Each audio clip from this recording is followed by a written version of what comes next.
আসসালামু আলাইকুম। যখন এই ঘোষণা আসছে যে জিএসসি পরীক্ষার থেকে 25% নাম্বার নিয়ে এইচএসসি পরীক্ষার রেজাল্ট তৈরি করা হবে, তখনই গুটি কয়েক শিক্ষার্থী বাদে বাংলাদেশের টোটাল শিক্ষার্থীদের ভিতরে একটা ভয় ঢুকে গেছে।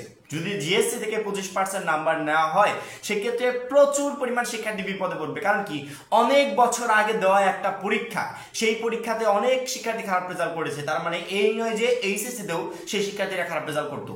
এতগুলো বছর পর অবশ্যই অনেকে ভালো একটা প্রিপারেশন নিয়ে পরীক্ষা দিতে যাচ্ছিল, তার পরিপ্রেক্ষিতে সবাই এখন টেনশনে।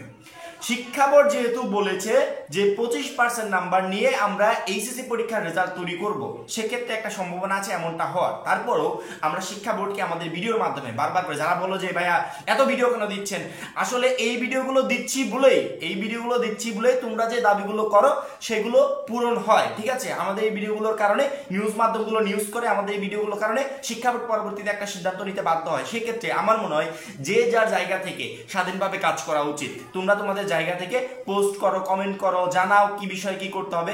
আমরা আমাদের জায়গা থেকে কাজ করি। আমরা শিক্ষা বোর্ডকে জানিয়েছি যে একটা শিক্ষার্থীকে বেস্ট যে মাধ্যমে মূল্যায়ন করলে তার ভালো রেজাল্ট হয়, সেই মাধ্যমে যেন শিক্ষা বোর্ড মূল্যায়ন করে।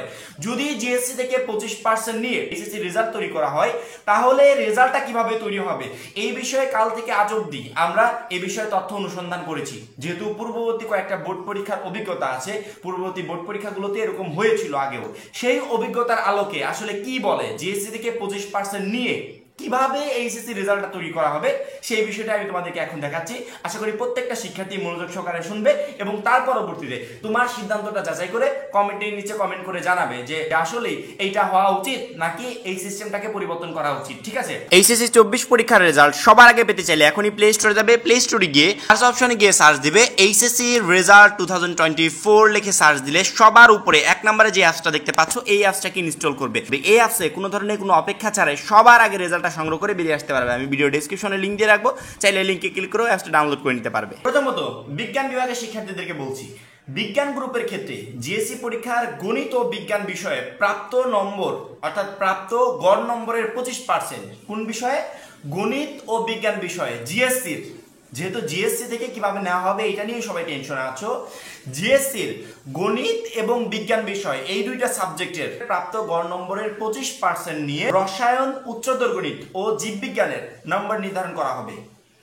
জিএসসির গণিত এবং বিজ্ঞান এই দুইটা সাবজেক্টের গড় নম্বরের প্রাপ্ত গড় নম্বরের 25% নিয়ে রসায়ন, উচ্চতর গণিত, জীববিজ্ঞান এই তিনটা সাবজেক্টের রেজাল্ট নির্ধারণ করা হবে। অর্থাৎ এই দুইটা সাবজেক্টের প্রাপ্ত নম্বরের গড়টা নিয়ে এই তিনটা সাবজেক্টে 25% করে করে প্রত্যেকটা সাবজেক্টে দেওয়া হবে।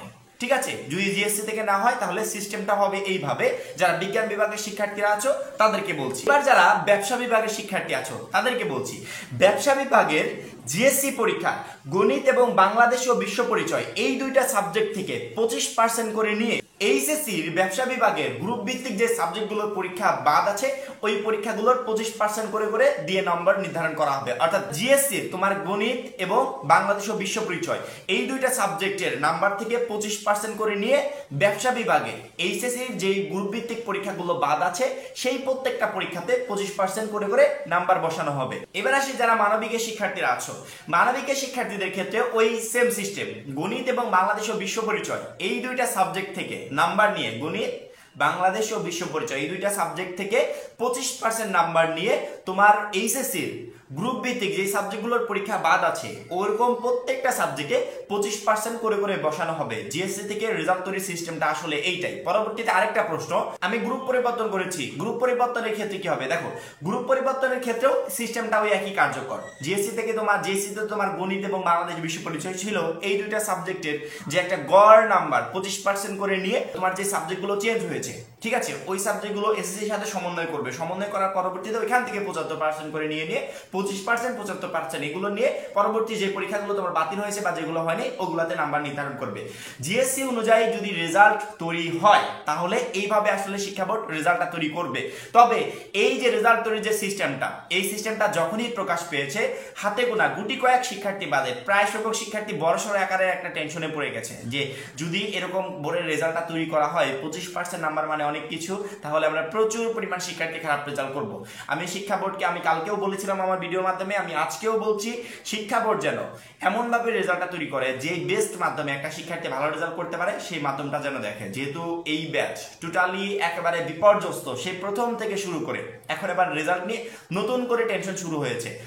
100% শিক্ষার্থীকে খুশি করা শিক্ষা বোর্ডের পক্ষে কখনোই সম্ভব না, কখনোই সম্ভব হবে না। তবে মিনিমাম 80% শিক্ষার্থী যেন খুশি হতে পারে, 80% শিক্ষার্থী যেন ভালো রেজাল্ট করতে পারে, এরকম একটা সিস্টেম যেন শিক্ষা বোর্ড করে। কারণ কি, একজনের পক্ষে টোটাল 100 জনের মন ভালো করা কখনো সম্ভব না। এখানে তো প্রায় 15 লাখ শিক্ষার্থী, 15 লাখ শিক্ষার্থী একটা সিস্টেমে কখনো খুশি হবে না। একজন একটা সিস্টেম চাইবে, আরেকজন আরেকটা সিস্টেম চাইবে। যদি এই যে সিস্টেমটা এখন করা হয়েছে, এই সিস্টেমটাকে যদি বাতিল করে অন্যান্য কোনো সিস্টেম আনা হয়, তাহলে যেই সংখ্যক শিক্ষার্থী এই সিস্টেমের উপর ভরসা রেখেছিল, খুশি ছিল, তারা আবার নতুন ভাবে এই তথ্যগুলো তুলে ধরবে, তারা আবার নতুন ভাবে আন্দোলন শুরু করে দিবে যে আমরা তো এরকমই চেয়েছিলাম, শিক্ষা বোর্ড কেন এরকম করছে না। আসলে যে সিস্টেমই আনা হোক, কিছু শিক্ষার্থী অখুশি থাকবে। এই কিছু শিক্ষার্থীকে অখুশি রেখে শিক্ষা বোর্ড যেন একটা বেস্ট মাধ্যম, যেভাবে বৈষম্যটা সব থেকে কম হবে, সেই মাধ্যমে যেন রেজাল্টটা তৈরি করে। জিএসসি অনুযায়ী এইচএসসি রেজাল্ট কিভাবে তৈরি হবে, এই বিষয়টা নিয়ে প্রচুর পরিমাণে প্রশ্ন আসছিল যে আসলে বিষয়টা বুঝতে পারছে না তারা, একটা সাবজেক্টকে দিয়ে অনেকগুলো সাবজেক্টের রেজাল্টটা কিভাবে তৈরি করবে। সিস্টেমটা বুঝিয়ে দিলাম, আশা করি প্রত্যেকে বুঝতে পেরেছো যে বিজ্ঞান, মানবিক, ব্যবসা এই 3টা গ্রুপের রেজাল্টটা কিভাবে তৈরি হবে। সেই সাথে যারা গ্রুপ চেঞ্জ করে আরেকটা গ্রুপে চলে গেছে তাদের রেজাল্টটা কিভাবে তৈরি হবে। এখন এই পর্যন্তই। এইচএসসি 24 সম্পর্কিত পরবর্তী সকল আপডেট আমাদের এই চ্যানেল থেকে পাবে। তার জন্য অবশ্যই চ্যানেলটা সাবস্ক্রাইব করে পাশে বেল আইকনটাতে ক্লিক করে রাখবে। সবাই ভালো থাকবে, সুস্থ থাকবে, আল্লাহ হাফেজ।